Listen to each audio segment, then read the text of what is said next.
Okay, so this is my second video on some of the things we get asked regarding teaching English in Asia. So now I'm doing it on teaching English in Phuket. Teaching English in Thailand is very rewarding in many respects. However, it's not lucrative compared to, say, Korea or Japan.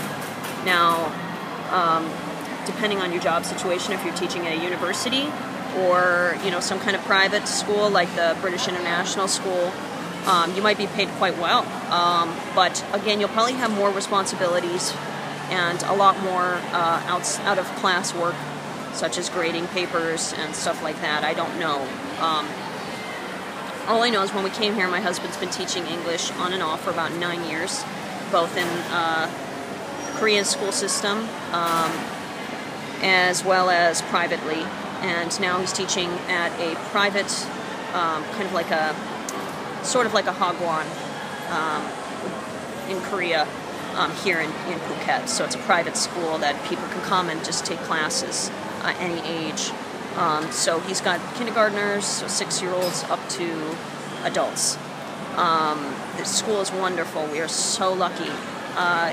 He struggled actually to find work here for 8 months, 7 months. It's not easy to find a school that'll sponsor your visa, and it's just not as easy really as again, Korea or China or Japan. Pay-wise, it's between $500 US and I'd say $1,500 US. Probably mostly around 1,000 if you're teaching full-time. Now, it's obviously a lot cheaper to live here. So if you don't have a car, because cars are really expensive to rent or buy here. If you get your car from maybe Bangkok or something like that, it'll be cheaper. But if you come out here and you don't have a ton of cash, you're going to have to probably get a bike.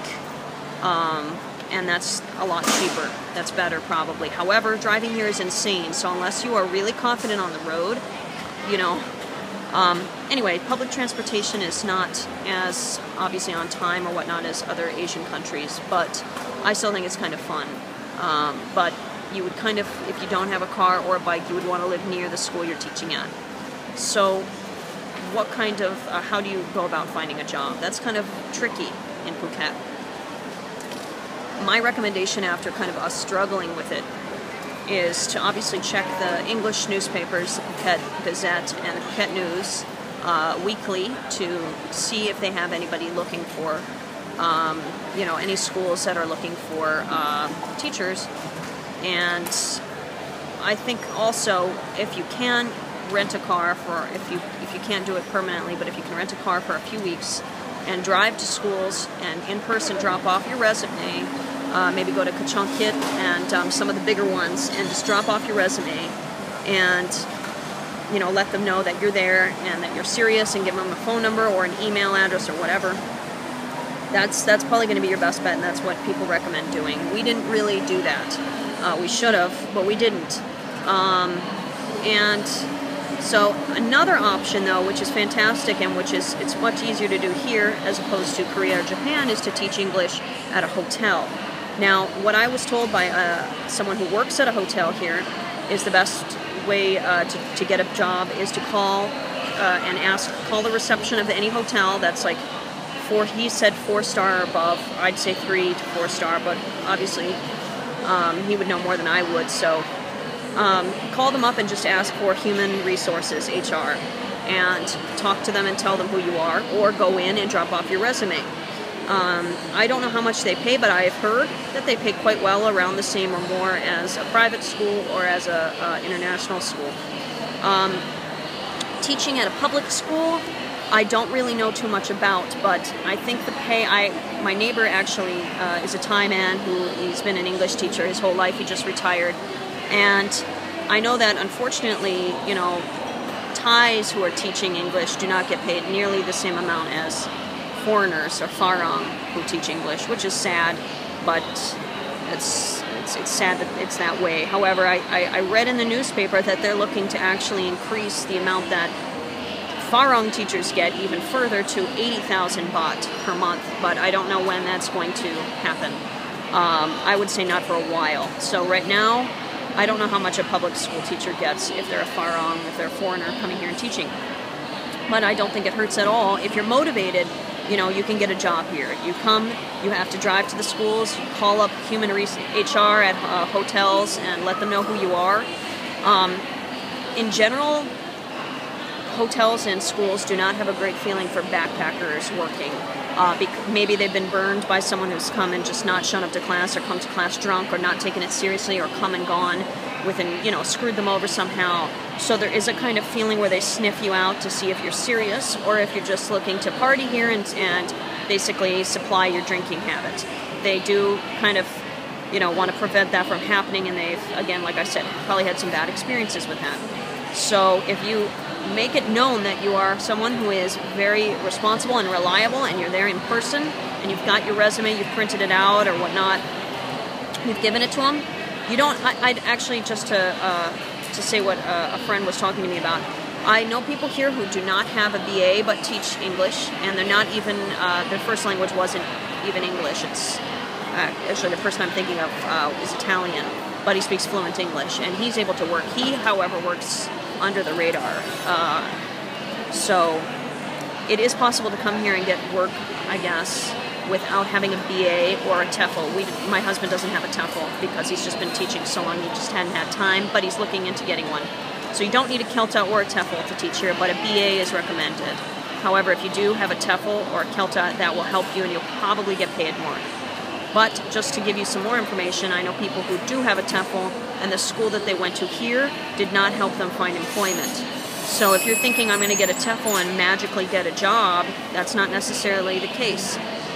So you just have to put a lot of effort into showing up, calling, and doing all that. The jobs will not come to you. Just as making friends here won't. You have to actually, you know, be willing to drive places and put a little bit more effort into it than, say, Korea or Japan. Well, Korea specifically.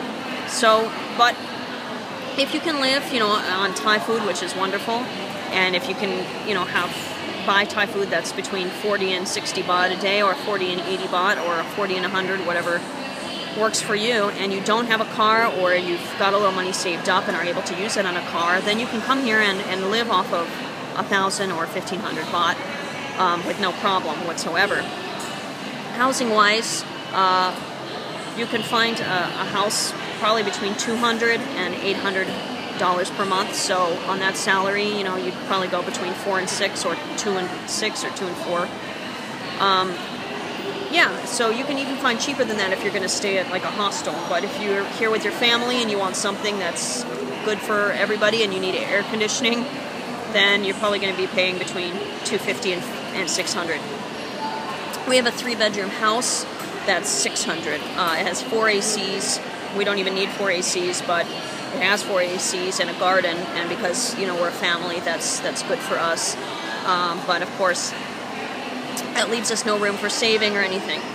I think that coming to Phuket and looking for work, if you have a serious attitude and you're motivated and you like Thai food, it's a wonderful experience, especially if you come and try to learn a little Thai and are respectful. Then you'll have a great time. But again, it doesn't pay nearly as well as, say, Korea or Japan. Japan, I think, pays between $2,300 and $3,400 per month. But then again, it's more expensive. So if I had to pick out of all three, I'd love to live in Japan. I would really love to live in Japan. But I think Korea is kind of the easiest. And the people, I love our experience in Korea, except for some things that went awry, but that we can prevent if we go back again. So anyway, if you come to Phuket, just do those things, be motivated, and try to live, you know, simply, and then you can have a really good time here. You know, just don't go to too many foreign restaurants because they cost more, and on that budget, it drains your money. Okay, so I hope this helps, and come on over to our blog if you have any questions. You can ask me directly, message me on here, or read the Living in Phuket guide that I have on our site. Okay, guys? Bye.